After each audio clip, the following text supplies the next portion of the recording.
We're rolling.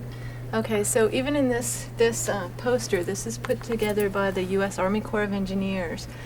Even back when they did this, which was before the lethal program started, they knew sea lions were native to this area and that they've always come way up the Columbia River. You can see it says sea lions have followed salmon up the Columbia River for centuries.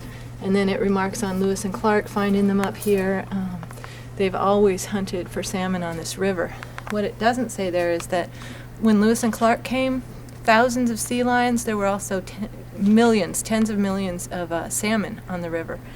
So something happened other than sea lions to cause the decimation of the salmon population. And basically, it's the same thing that happened to sea lions happened to salmon. Both species almost went extinct within 100 years of white settlers coming into this region. They fished the salmon to death and they murdered almost every last sea lion until they had about 1,000 sea lions left and about 1% of the salmon that had been here.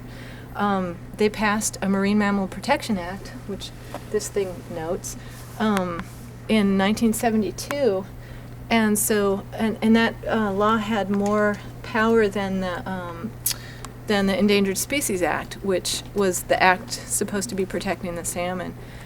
Because the Marine Mammal Protection Act at one time had no exceptions, the sea lions have come back, and they're almost back to what they were, at least out on the coast, but they're not quite back in the numbers that they once were here.